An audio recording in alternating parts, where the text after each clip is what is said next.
രാഹുലിനെ ഏറ്റവും അധികം പിന്തുണ കൽപ്പിച്ചുകൊണ്ടിരുന്ന ഒരു വ്യക്തിക്ക് വലിയ രീതിയിലുള്ള മൗനമാണ്. ഇതുവരെ പ്രതികരിക്കാൻ തയ്യാറായിട്ടില്ല എന്നുള്ളതാണ്. രാഹുൽ മാങ്കൂട്ടത്തിൽ ഇത്തരത്തിൽ ലൈംഗിക ആരോപണ വലയിൽ കുടുങ്ങിയ വിഷയത്തിൽ ഷാഫി പറമ്പിൽ ഇപ്പോഴും മൗനം തുടരുന്ന സാഹചര്യം തന്നെയാണോ? അരുമ ശിഷ്യനായിരുന്നല്ലോ രാഹുൽ ഷാഫിയുടെ. ഇപ്പോൾ ഷാഫിയും കൈവിട്ടോ എന്ന് ഉയരുന്ന ചില ചോദ്യങ്ങൾ കൂടിയുണ്ട്. എന്തായാലും ഷാഫിയുടെ നേതൃത്വത്തിലായിരുന്നു രാഹുലിനെ മത്സരിപ്പിച്ചതും പാലക്കാട്ടെ വോട്ടർമാരായ സ്ത്രീകളോട് ഉൾപ്പെടെ രാഹുലിനെ പരിചയപ്പെടുത്തിയതുമൊക്കെ. അതുകൊണ്ട് തന്നെ ഇനിയിപ്പോൾ ഷാഫി എന്ത് ചെയ്യുമെന്നുള്ളതാണ്. തീർച്ചയായിട്ടും ഈ വിഷയത്തിൽ ഷാഫിയുടെ മൗനം തുടരുകയാണ്. ഷാഫി ഈ വിഷയത്തിൽ ഇതുവരെയും പ്രതികരിക്കാൻ തയ്യാറായിട്ടില്ല. മാധ്യമങ്ങൾ പലരും ഷാഫിയുടെ പ്രതികരണം തേടിയെങ്കിലും ഷാഫി ഈ വിഷയത്തിൽ ഇതുവരെ പ്രതികരിച്ചിട്ടില്ല.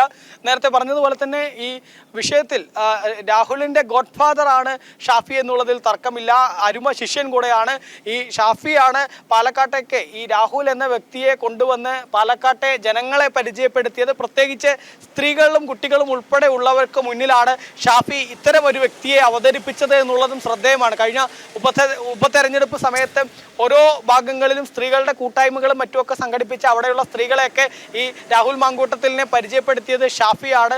തനിക്ക് വളരെ പ്രിയപ്പെട്ട വ്യക്തിയാണ്. ഈ വ്യക്തിക്ക് വോട്ട് ചെയ്യുകയാണെങ്കിൽ ഒരിക്കലും നിരാശപ്പെടേണ്ടി വരില്ല എന്നൊക്കെ വലിയ വായിൽ വർത്താനം പറഞ്ഞ് പാലക്കാട്ടെ ജനങ്ങളെ കൊണ്ട് ഓരോ ഇടത്തും കൊണ്ടു നടന്നത് ഷാഫി പറമ്പിലാണ്. മാത്രമല്ല ഷാഫി പറമ്പിൽ ഈ രാഹുൽ മാങ്കൂട്ടത്തിലിനെ പാലക്കാട്ടെ ജനങ്ങൾക്ക് മുൻപിൽ അവതരിപ്പിക്കാൻ വേണ്ടി അദ്ദേഹത്തിൻ്റെ വടകരയിലെ പ്രവർത്തനങ്ങൾ പൂർണ്ണമായും അവസാനിപ്പിച്ച് അവിടെ മറ്റ് കാര്യങ്ങൾക്കൊന്നും പോലും വടകരയിൽ പോവാതെ പൂർണ്ണ സമയവും പാലക്കാട് തന്നെ വിനിയോഗിക്കുന്ന കാഴ്ചയൊക്കെ ആയിരുന്നു കഴിഞ്ഞ നിയമസഭാ ഉപതെരഞ്ഞെടുപ്പിൽ കണ്ടത്. കാരണം ഷാഫിയാണ് മത്സരിക്കുന്നതെങ്കിൽ പോലും ഷാഫി ഇത്രയും പണിയെടുത്തിട്ടുണ്ടായില്ല. അത്രയേറെ രാഹുലിന് വേണ്ടി പാലക്കാട്ടെ മണ്ഡലത്തിൽ പണിയെടുത്തത് അത് ഷാഫി പറമ്പിലാണ് എന്നുള്ള കാര്യത്തിൽ യാതൊരു തർക്കവുമില്ല. അങ്ങനെ പണിയെടുത്തിട്ടുള്ള ഈ പാലക്കാട്ടെ സ്ത്രീകളോടും കുട്ടികളോടും അതുപോലെ മറ്റ് ജനങ്ങളോടും ഒക്കെ തൻ്റെ നോമിനിയാണ്, തൻ്റെ വ്യക്തിയാണെന്ന തരത്തിൽ പറഞ്ഞ് ആളുകളെ വോട്ട് നേടിയിട്ടുള്ള ഷാഫി പറമ്പിലിന് എന്തായാലും പാലക്കാട്ടെ ജനതയോട് ഈ വിഷയത്തിൽ പ്രതികരിക്കാൻ ബാധ്യതയുണ്ട്. മറ്റാരോട് പ്രതികരിച്ചില്ലെങ്കിലും പാലക്കാട്ടുകാരോട് ഈ വിഷയത്തിൽ